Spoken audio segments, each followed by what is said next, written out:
You are listening to WXRWLP Milwaukee on 104.1 FM and on riverwestradio.com everywhere. Now you can also listen by telling your smart speaker to play River West Radio. Support for this program comes from Collectivo Coffee, dedicated to keeping Milwaukee's bike riding community rolling with bike pumps available for use in all Collectivo cafes.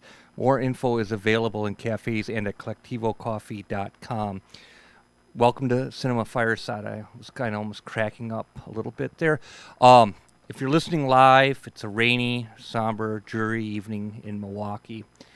Maybe not dreary in the heart, but that depends on your individual circumstance for sure. Thank you, audience, for listening in for sure. Hopefully Gabe calls in. That's always great when he does. To do an existential romp for 60 minutes would be hair-raising, to say the least, for sure. And I can hear the voice of someone else in the other room, who actually, Mr. Amanqua, who helped cut a film for me about like 20-some years ago or so.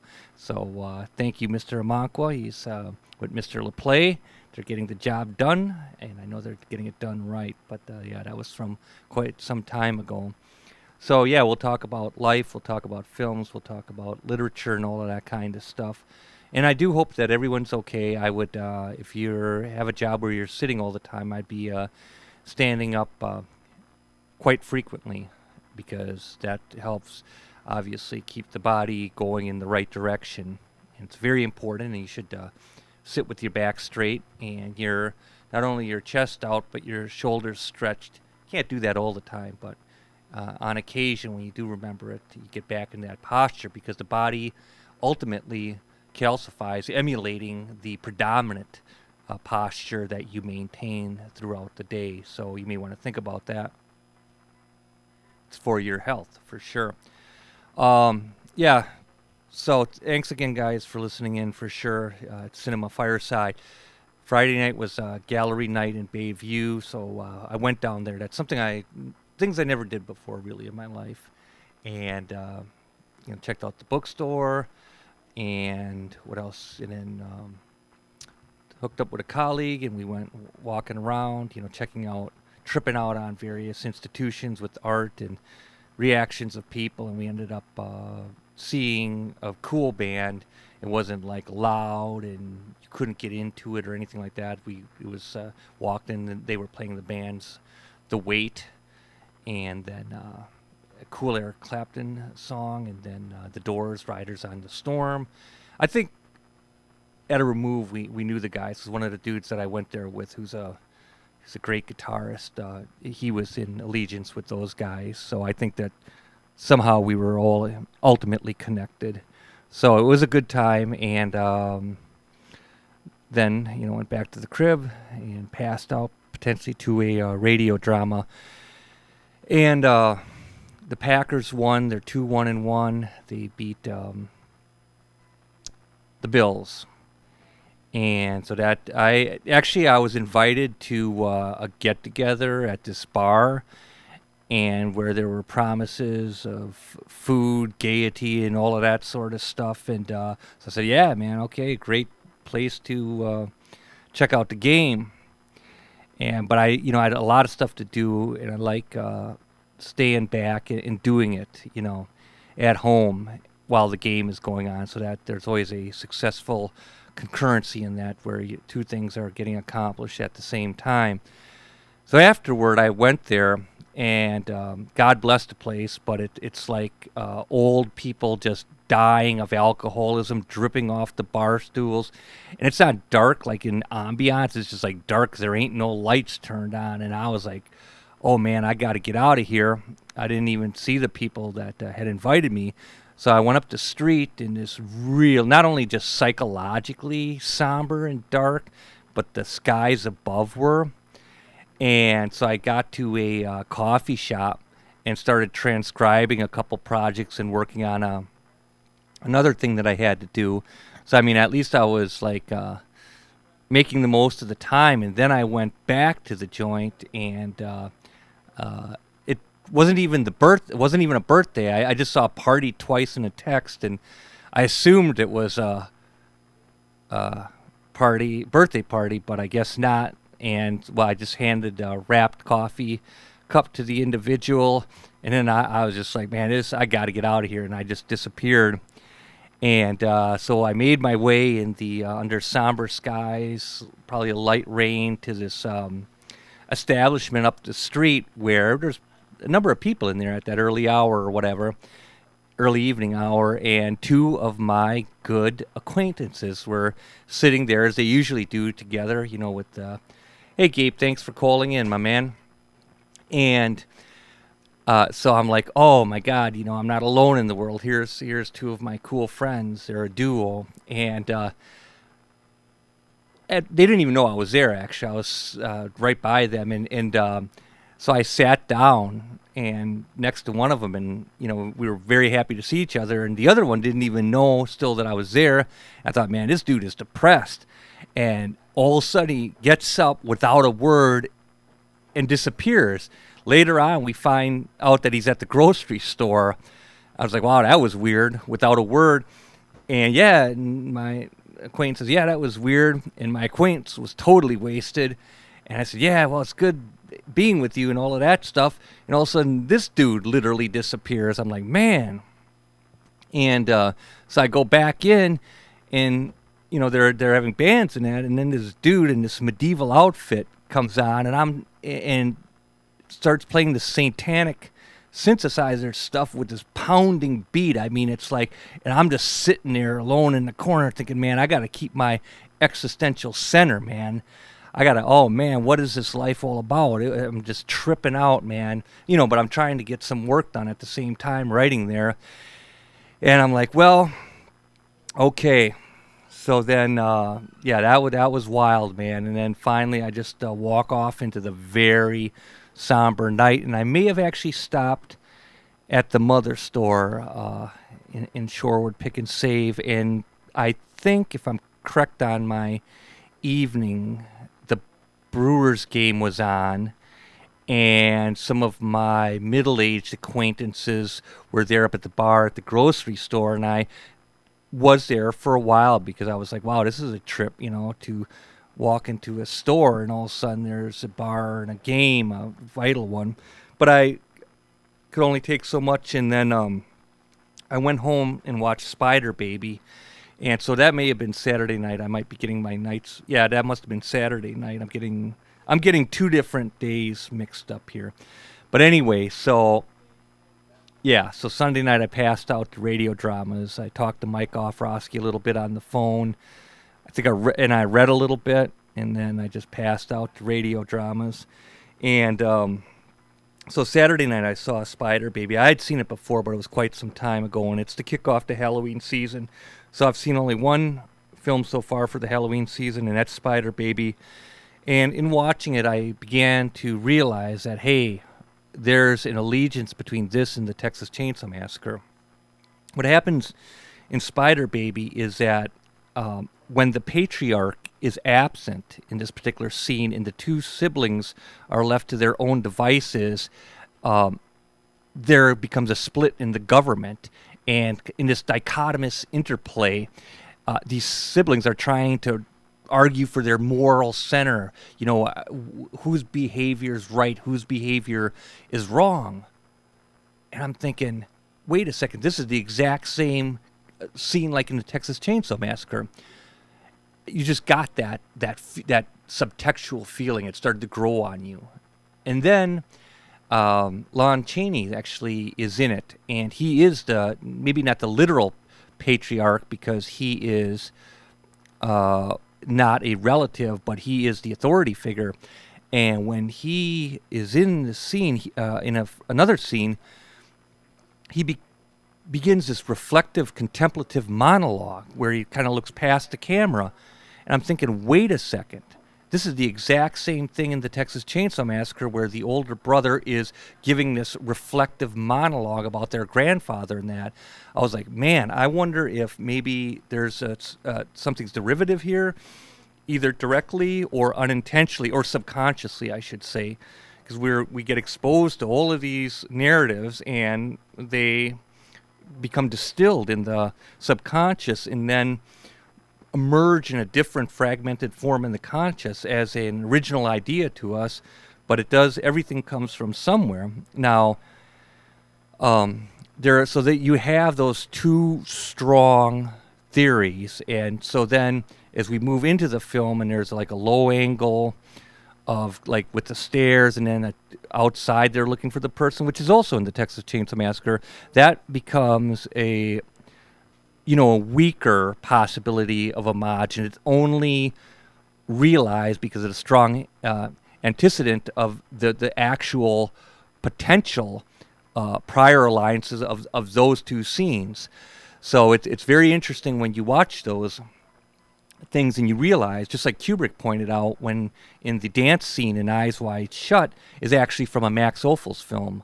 I don't know if it's the Earrings of Madame D, maybe another one. If there's two of them, I saw them both, and sure enough, you watch this Max Ophuls scene with this dance scene, and right there you have it. There's Eyes Wide Shut. Amazing. So all of that stuff is always interesting, where these things consciously or unconsciously come from, for sure. And I'll get to you, Gabe, in a moment here. And also Sunday's book review, a huge essay on Karl Ove Knausgaard's final offering, My Struggle, Book 6. I'm in the middle of Book 3, so I'm going to step that up. But yeah, that is the mother volume for sure. My Struggle 1 through 6 for sure. And then one other interesting note, and I did see Brainstorm for me, 83. Maybe I'll get to that with Gabe on the phone.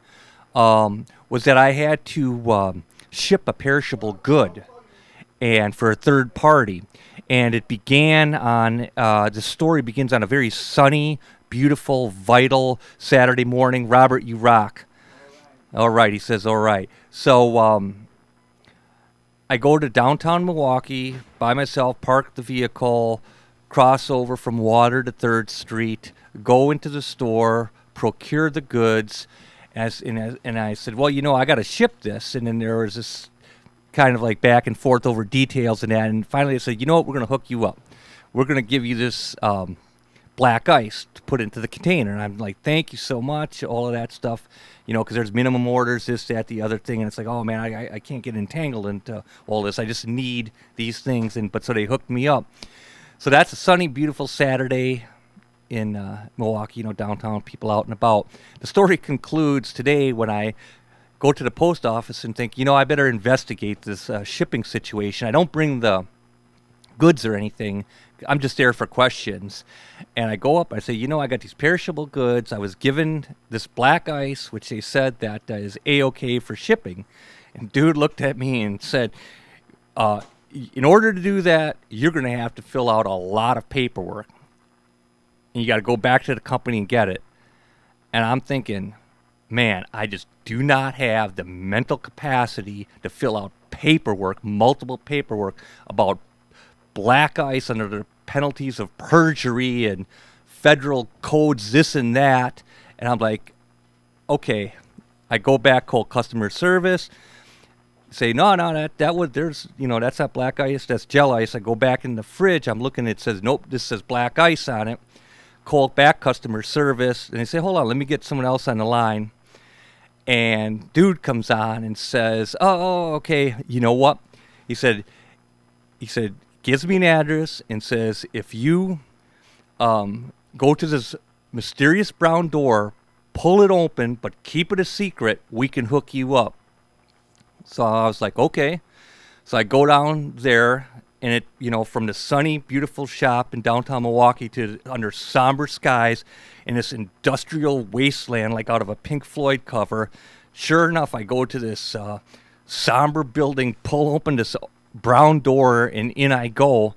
And so instead of paying all these enormous shipping costs, all this haggle, they said, hey, sir, we're sorry.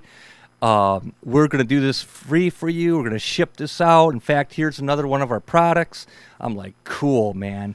So you'd be like high as a kite, everything resolved, and we're talking, and it's done. So, yeah, thank God, man. And so, yeah, and then, obviously I'll get to you, Gabe, in a second, and then you got to do business. So that's all good, and I'm like, wow, from this complete portrait of an impending debacle with forms trying to find this other ice, this, that, the other thing to these dudes in this mysterious brown door that I'm supposed to keep a secret.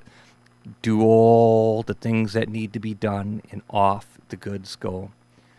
So there was business emails today at a very cool Vital coffee shop, but I was just like getting into Scenes from a Marriage. We found it for $2, hardcover at a bookstore down off Kinnickinnick, a mysterious one.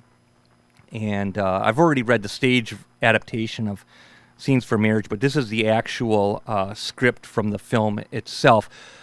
So yeah, just in the middle of that and totally digging it. Gabe, I hope you're with me. I hope you're with us. And we cannot wait for your presence. This is your 3, 2, 1, go. Go. Here. Excellent. Yeah, Mark, good job with that. I'm really glad that all that stuff worked out. That's super cool. Sometimes you just got to open the mysterious brown door and, everything. And keep it a secret. Right. Yeah, and keep it a secret. Absolutely. So, Mark, it's officially going to be October. It is October. It is October, which means it's those longer rays of sunlight. It's more indirect. It's this sort of ghostly, long cast, reflective period of the mind, of the heart, of the soul. Things are changing. The seasons aren't so. It's contemplative. Autumn is very contemplative. It's not quite the same as winter, but it's definitely this. It's constantly a reminder of the ever-changing nature of life and of mortality and of morality and everything in between. It's and the fact that you bring up my struggle 1 through 6. I mean, in some ways you could say that that's the most inessential text ever written, and in some ways you could say it's one of the greatest, depending on who you're talking to, and both would be right. On the one hand, it's like this delicious, overly intoxicating prose that you can just jump into and you can stay there. It's like reading the best journal ever released to the general public. It's just this brilliant, it's like offhandedly, happenstancically so well written and so necessary and so vital and so good. I read most of the volume 1 years ago and just thoroughly enjoyed it. I know someone who has read the whole thing, and volume 6 has come out and is just dead, is just like everything else that I'm reading. Every other literary ambition, any other media ambition now comes second. This is more important. And it's not necessarily that the writing is better, that it's like this essential text, that it's a better book, that they're a better set of books, but there's something to be gotten out of the human experience of what he has to offer. And I think a lot of people would agree with that who have taken the time to read him, that there is something vital there. There's something interesting. There's something worthwhile. And it appeals to a large array of people that like nonfiction, people that are, really, people that like classic literature, people that like contemporary literature, people that like simple prose, people that like this really complex cut and paste Thomas Pynchonian type of stuff. I think he's one of the great writers that's been able to pull in a wide array of readers without alienating, which sometimes these great prolific writers that have this dense, huge body of work, I shouldn't say dense, that's inaccurate, but this large body of work, or these large components to their work, or these large volumes, it can be intimidating. But something like that is just, it's almost like a TV show, a really well-written TV show put on page, full of these very vivid descriptions, these very vivid encounters, and these very lucid ways of rendering the situation very visual and accessible to the reader. They're books that could be read by a high schooler that would sort of perpetuate a high schooler into the world of full, all-out literature. It's well regarded for a reason, but it also is not.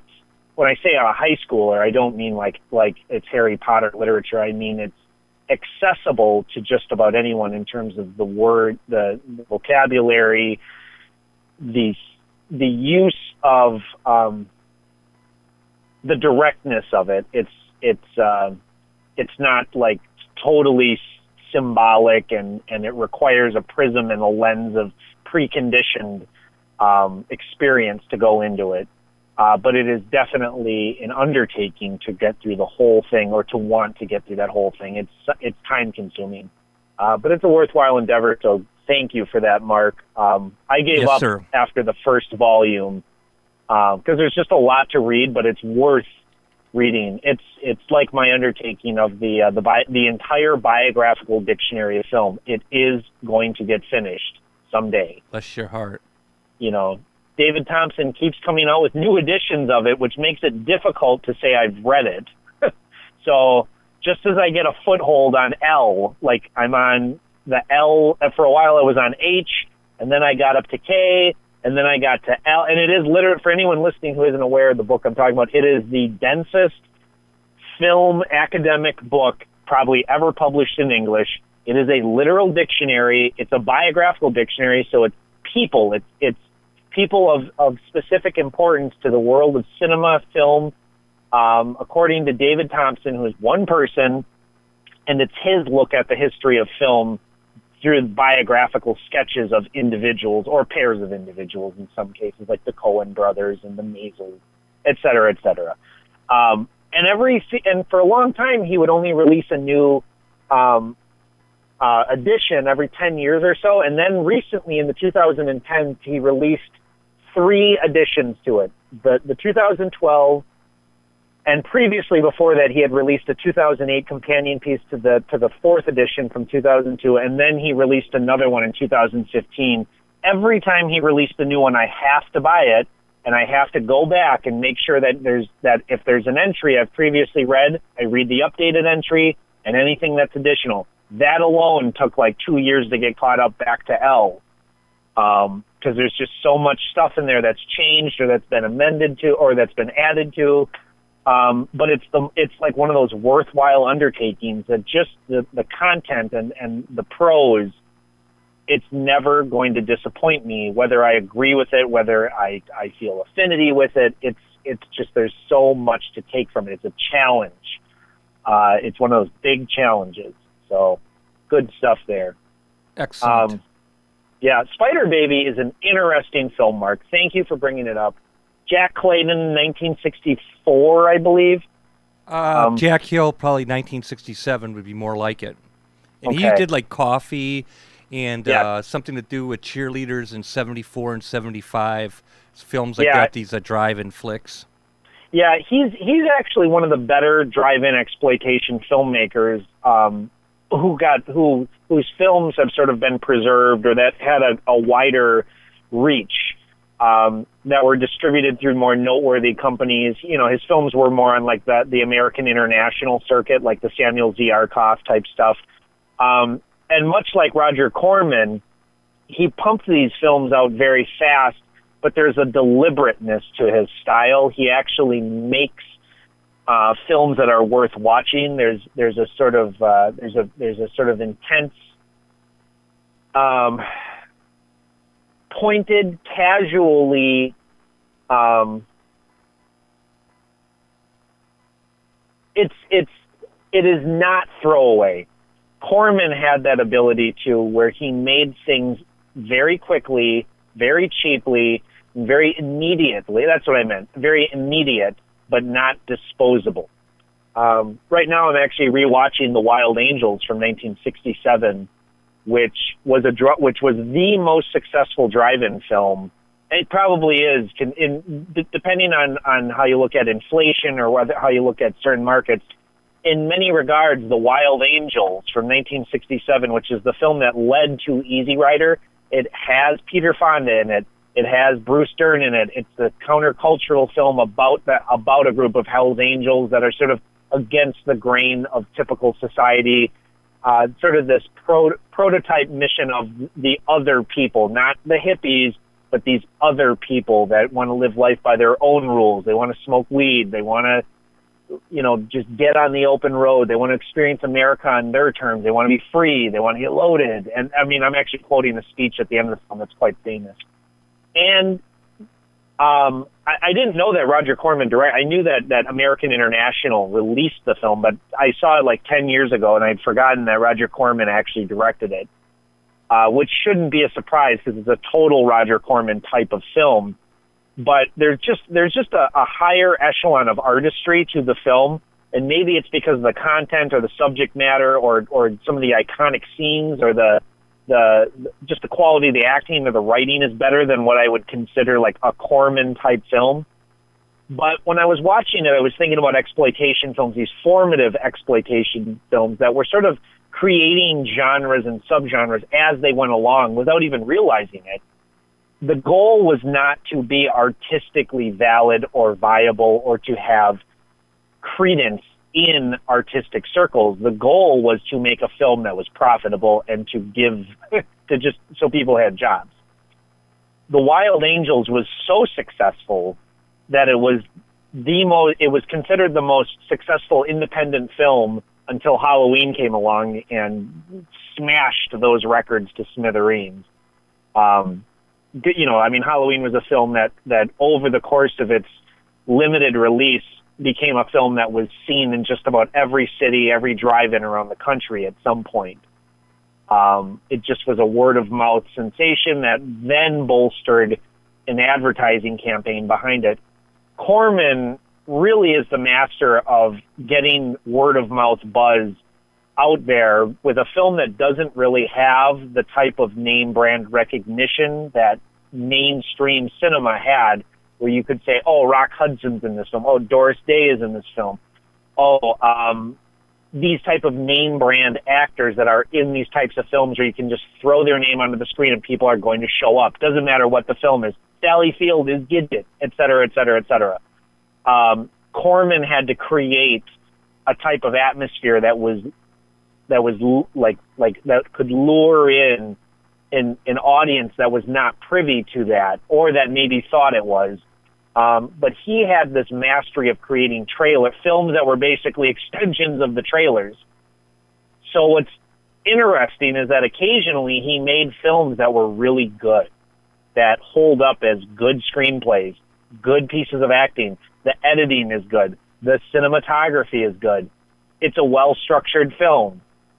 It has a point of existing, and it not only does it just exist as a good type of B film. We use that word loosely because it's really a stupid term. It doesn't really mean anything specifically. It's kind of a state of mind that film aficionados, that film people or that critics threw around for a long time, either dismissively or with adoration. Like, I watch B films and I think that B films are better than your A films.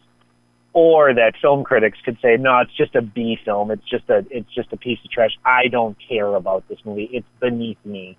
I am better than this movie. By and large, The Wild Angels is the epitomal B film. It just has all the elements of luring in like lowest common denominator types of audiences that just want to see everything that was warned as a danger on an episode of Dragnet. And like just about every kind of villain that you can imagine in Dragnet, that was like the other people that were going to come and steal your child in the middle of the night and do horrible things to your teenage daughter or whatnot. And what's interesting about it is that it's done with this humanity, and it has these fleshed out characters that question each other. It's not just like we live by our own code, and that's just how we live, and the man is evil and we're good and no one understands us. The prototype for what emerges in Easy Rider of maybe we're actually the bad guys that don't have it right. Maybe no one has it right. Maybe we're just as corrupt as this extreme as the system. Maybe we're just an extension of the system, and we're fooling ourselves. We're lying. We are the system. You see that emergence of that type of skepticism come out in The Wild Angels, which later Dennis Hopper expands upon even more in Easy Rider. It's probably the most redeeming factor about Easy Rider. I'm not a huge fan of Easy Rider. I'm not a big proponent of it. Some people are. Some people think it's one of the great films of the late 60s. It has moments. And as a cultural artifact, and as a cultural institution of itself, of a film that inspired a lot of people to go out and make movies, among many other films in the late 60s that inspired people. Cassavetes, a lot of other movies like Medium Cool, this new type of free, open American cinema where America was art house cinema central. I think it's a really important film, but I think The Wild Angels might actually be a more interesting film than Easy Rider. So I'm glad I revisited it. I just kind of had this inkling that I should rewatch it. I was listening to an episode of a film podcast that is extremely well produced, and they were talking about the differences between those two films at length, and I couldn't remember sequences that they were talking about in specific, so I revisited it and was quite entertained. So super cool stuff there. It got me thinking about Roger Corman and about exploitation stuff, which is well due for the Halloween season that's upon us here. That's right. Yeah. Corman, I think, is underrated and overrated at the same time. There's a lot of people that would discuss Corman in the same vein that I just did, that the fact that he did just kind of throw these films together and did one take, single take, or very few takes, and just would, produce as many films as he could, as fast as he could. And then look at the output. Isn't that great? Isn't that awesome? Isn't that pure filmmaking? I don't know that that's necessarily true. I think he made a lot of really bad, really subpar films, but the ones that I do like, Mask of the Red Death, The Pit and the Pendulum, X, The Man with the X-Ray Eyes with Ray Milland is such a good film. It doesn't even make sense how good that film is, because it shouldn't be. That was a formative early film that I saw on AMC like probably 20 years ago. And of course, The Intruder, which is the one single serious art film. That's a good film, my man, with William Shatner. Absolutely. That was the one film that Corman ever made that he wanted to be looked at as a serious, well-made art film, like as a serious docudrama to be, put beside any of the serious sort of social realist films that were coming out of America and Europe in the late 50s and early 60s. He shot it with a very deliberate style. He planned the production out meticulously.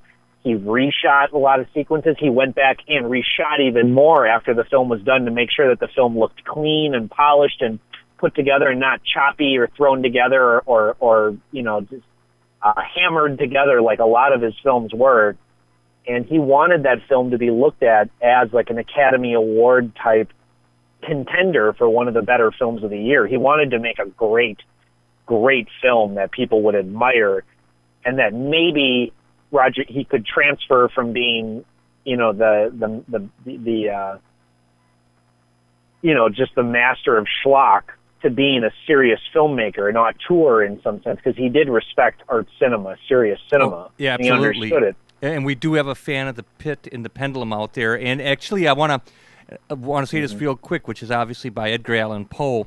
And, along with the obvious H.P. Lovecraft, it's a great time for reading those, like The Fall of the House of Usher, Pit and the Pendulum, Mask of the Red Death, etc., The Gold Bug. And Gabe, I'm glad that I broke in and said that, because I do have to get out that Edgar Allan Poe book in the Lovecraft collection and get to it. So thank you for it's very worth reading. Yeah, all that stuff is worth reading. Not all that stuff, specifically H.P. Lovecraft and Edgar Allan Poe. there's a reason that they have the reverence and the reputation that they do. I mean, it's not just stuff that you're forced to read in high school. It's worth reading.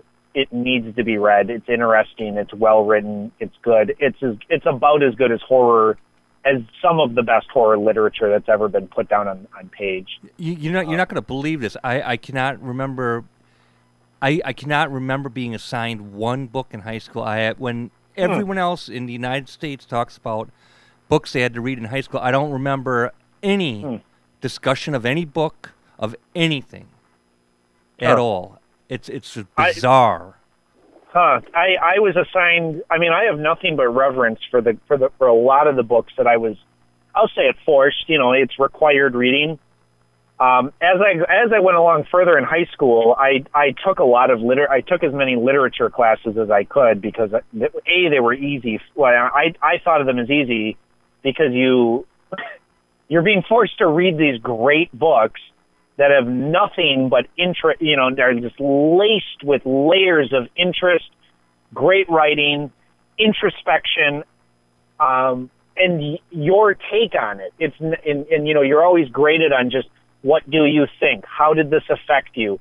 What do you think this means? There's no wrong answer. You just have to read the book and just do some real minor, extremely easy homework. I always liked it because it sharpened my critical sense. It was a good fit for the way I looked at films already. And I always found that those were easy, highly enjoyable grades. And those were the classes that, as I was a senior in high school, I skipped a lot of school, but those were the classes that I was the most inclined to want to go to because they were interesting, they were of value. Ernest Hemingway books, but in terms of the required reading, The Great Gatsby, I read The Great Gatsby twice in high school. Nice. Later on in 20th century novels, I had to reread it again, and it was a joy, a treat, and a delight. Farewell to Arms, For Whom the Bell Tolls, a lot of early English literature like Beowulf and stuff like that, other English poems and other early English writings, Milton, Shakespeare, Dickens, et cetera, et cetera. Very pleased with the English department that I was given because it gave a foundation for a lot of the literature that I looked at later in life or that I was drawn to.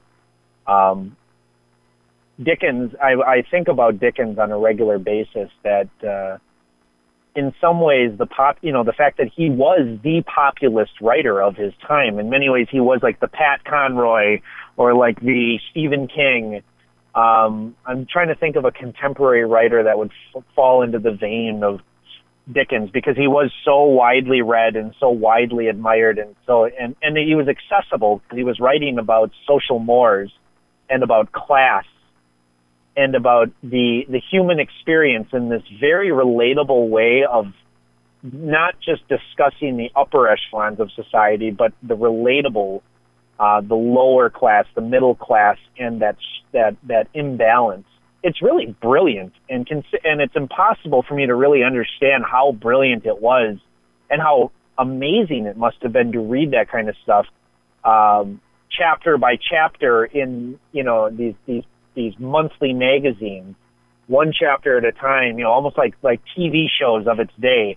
To think of Charles Dickens as being sort of like the TV show producer, the Rod Serling of his time, I've always enjoyed looking at his work like that. When I found out that Great Expectations, among many other books, were published in serials, like chapter by chapter by chapter, it made me enjoy reading those books chapter by chapter by chapter, stopping like, nope, this is it. This is where nope, I'm stuck. I'm not going to read further.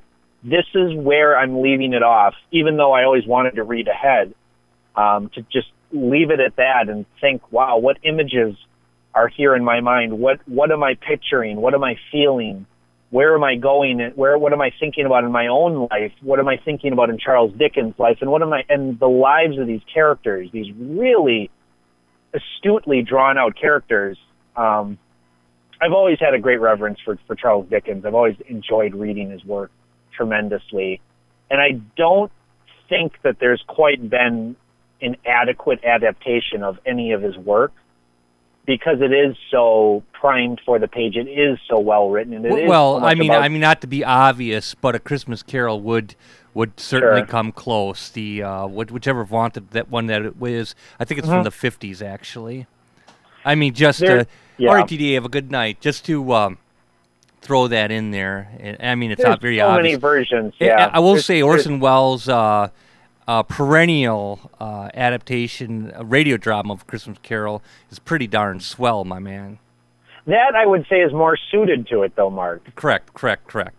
I would say that the radio drama is an extension of the literary work, so that's not the same thing as having to severely abridge one's work as you do. No, I know, I totally agree. I'm just throwing in digressions as I see fit. And thank you for correcting and denouncing any proposed sincere correlatives, which you have done a wonderful job of decimating. Thank you.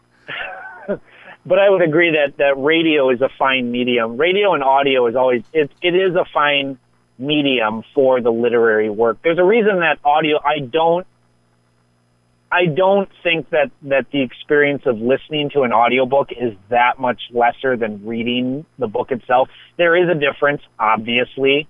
You're in the control of a medium. You're given a pace and a parameter, and there's a tempo, and you're forced to confine yourself, your imagination, to that forced tempo, which ultimately changes the structure of your imagination. It changes the linear flow of intake and outtake, and I don't know how else to describe it. That audiobooks, yes, you're absorbing the material. Yes, you're hearing the words. You're absorbing the words. You're taking in the book in its order as it's written, but it is not the same. I think it depends on the text. But radio dramas, I think, are more suited to the literary. And there is something, I would say that there is something of a higher order in the art of radio drama and of radio work than there is in film. All of the early radio stuff that I've heard, when I was younger, I used to go to the library and take out episodes of The Shadow.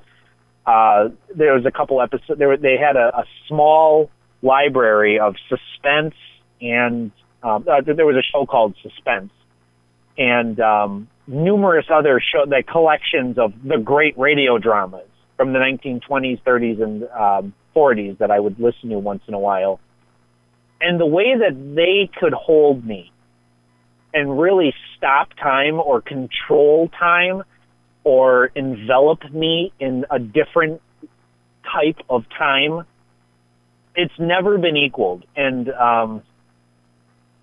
there's something about that lack of the visual, that lack of that total hypnosis, that I think is actually, in some ways, a superior art form to film.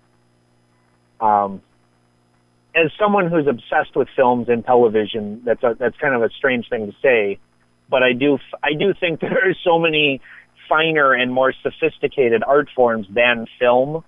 Right, I agree. I'm not more sophisticated, but because film's got a lot of working parts, but please continue with your argument on that. I'm curious. Well, I think that the limitation it's the fact that there are so many moving parts in it that almost creates something that there's almost an impossibility of total failure. Once you have a commercial enterprise that's set up with, this film is going to get made, it is going to find an audience, even if it's only one person. Super Babies, what is it called? Baby Geniuses, which is widely considered to be the worst film, among like 50 other films that are considered the worst film ever made. Found an audience. TriStar Pictures released it in 1999. People went to go see it in the theater, and they had a good time. Yes, critically, that film, when it came out, was I think, I can't remember who the film critic was, but someone in the New Yorker said, that is it. Everything's been done. We have reached the end of it. Super Baby Geniuses has marked the end of an era. We've come to it. People went to go see Baby Geniuses, and they really liked it, and they loved it, and they raved about it, and they gave it a good cinema score.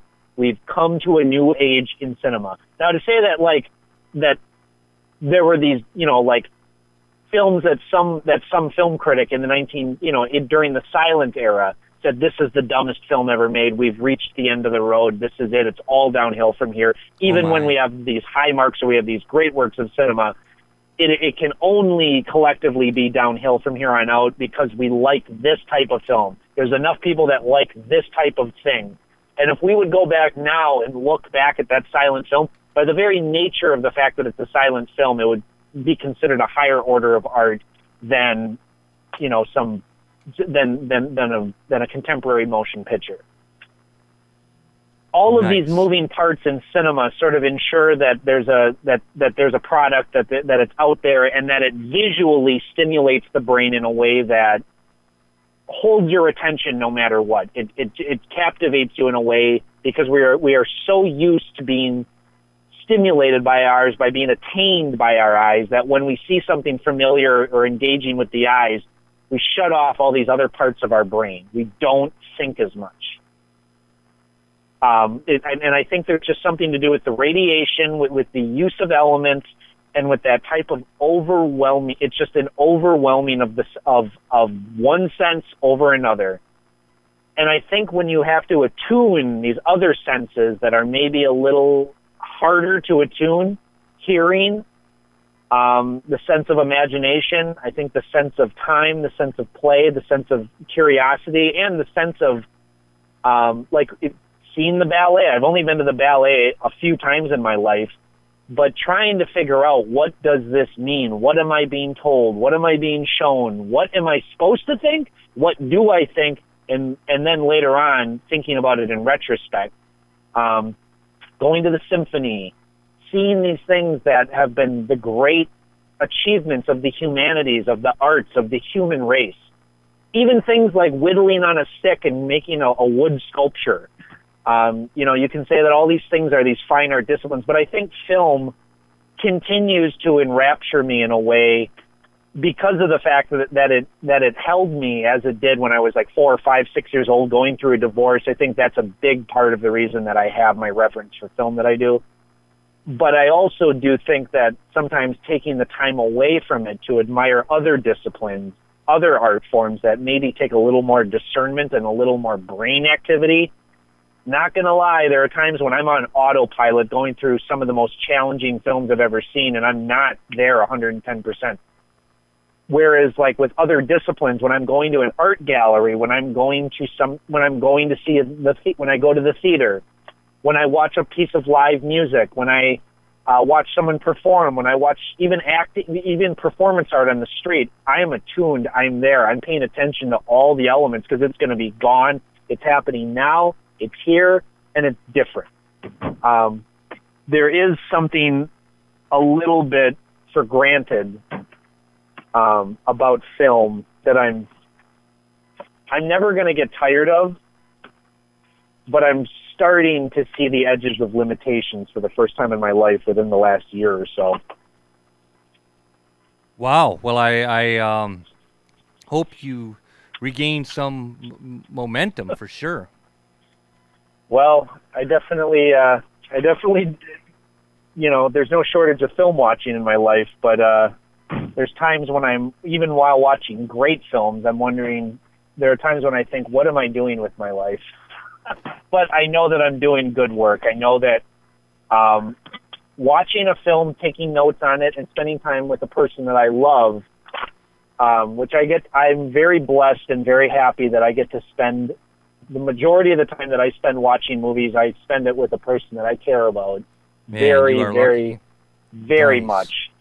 And, we go on this journey into cinema together. About 90% of the time we do it together. And I feel very blessed to do that with someone who, for the most part, we're both watching these movies for the first time Very rarely is it a film that I've already seen, or very rarely is it a film that she's ever seen before.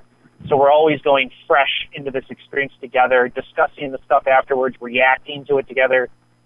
It's like going to a mini theater, and it is more meaningful than just sitting at home alone and watching movies, or going to the theater alone to watch movies, which is in many ways still my preferred means of watching a new film that I want to take seriously. I want to take serious notes on it. I want to pay real attention to it. I'm going to go to the theater Monday afternoon, matinee, by myself, in the middle of the theater. There's the least amount of people there possible for the week. It's the lowest attendance of the week. It's movie heaven. But there's sometimes, Mark, when I'm just sitting there thinking, and I've been thinking a lot about your reverence for radio dramas and for, how much you read. I'm starting to wonder if maybe branching out into some of these other mediums more, like as much as I am casually willing to do with film, where I'm just like, I'll take it. There's weeks where I'll watch 10 movies, no problem. It's not as often as it used to be. But on average, it's like 4, 5, 6, 7.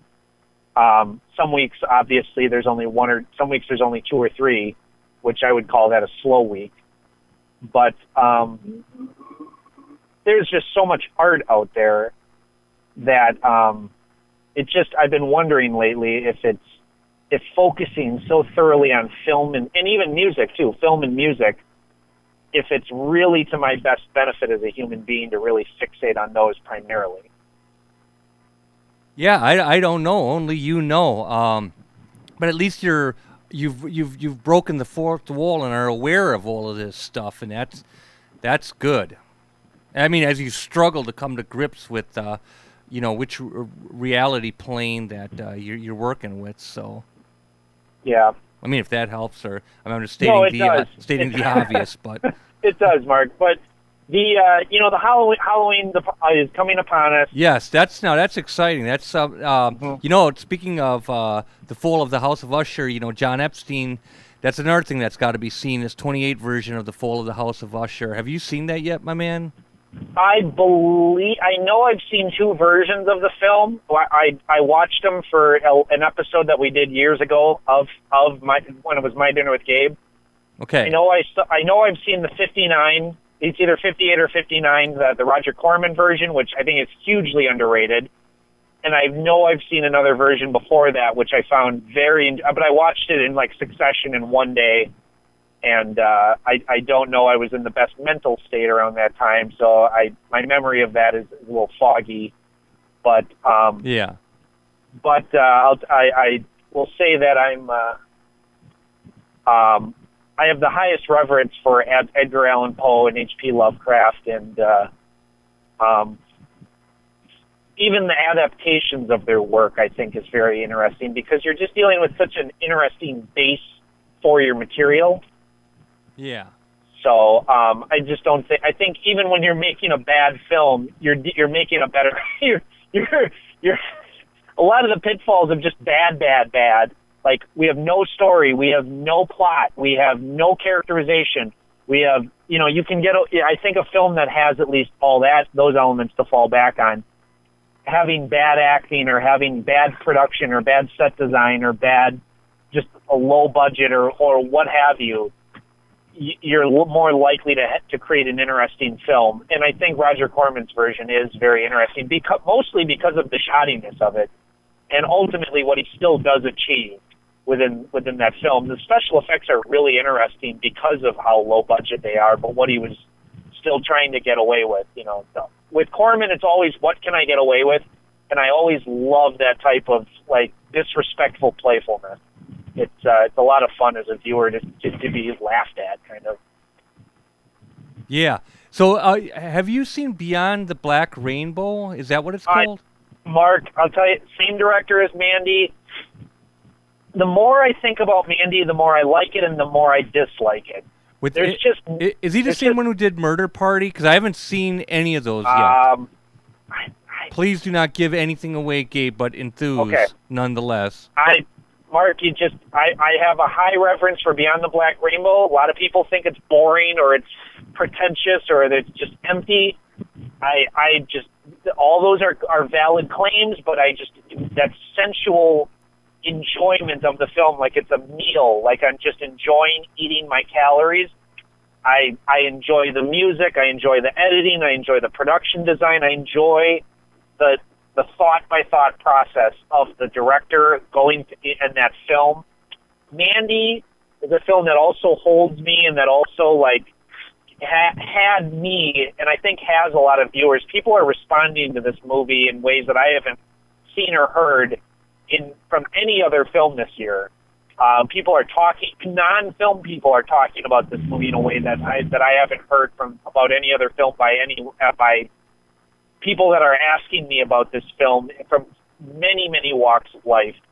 And I think that says something about, but it also kind of confirms my argument about the limitations of film and its attraction, is that it is inherently just in this intoxicating visual hypnosis act where I think even the least important or the least interesting or the least saturated with ideas films can come across as being powerful, poetic, or meaningful. And maybe it is. If it is to these individuals, then it is. I just don't know that I see a whole lot of tissue there. Yeah. I guess that doesn't matter because it's a film and it's a movie and it's meant to be subjective. Yes. But this is what I do know, Gabe, is that we are about to close the curtains on this because of time, and there's nothing that I cannot fight time, but I can say thank you so very much, Gabe. Absolutely, Mark. Thank you so much. I just, Monday comes around and it's time to call in, and I just look forward to it. And I enjoy talking with you. I enjoy listening to your adventures. And I love being able to share this with you and all of our listeners. It just is a joy and a treat and a delight and an essential part of my life. So thank you, Mark. Bless your heart, Gabe. See you next week, my man. Absolutely. See ya. Bye. See ya. Excellent. Gabe Van Handel. And thanks so much for calling in. I got to keep my... Whoops. Well, I'll have to fix that. I just ripped the legal pad a little bit. Let's see, what do we have? Oh, about 1 minute. So thanks, everybody, for listening in. Probably go back home, read from actually E.L. Doctorow play about a dinner party. So it's a very cozy night for that, for sure. And I think there's some Rocky Road ice cream available as well. So that's going to be something, too. And, yeah, I was speaking with an acquaintance, and he was recommending Beyond the Black Rainbow and spoke of Murder Party and that. So I thought those were fine offerings for this Halloween season. And, what I look for is those early 70s drive-in horror films. I'm going to have to do further research on coming up with some ones I haven't seen. I love horror films from the 30s and 40s. That was a great era for them. The old haunted mansions, the monsters, the sinister scientists, and then, of course, anything that we can get silent in the 20s. And there's the Holy Trinity, of course, which is Nosferatu, Haxan, and Vampire for sure. So thanks, everybody, for listening in. We will be on at the same time next week on WXRWLP 104.1 FM Milwaukee. To hear past episodes, visit riverwestradio.com/shows and click Cinema Fireside.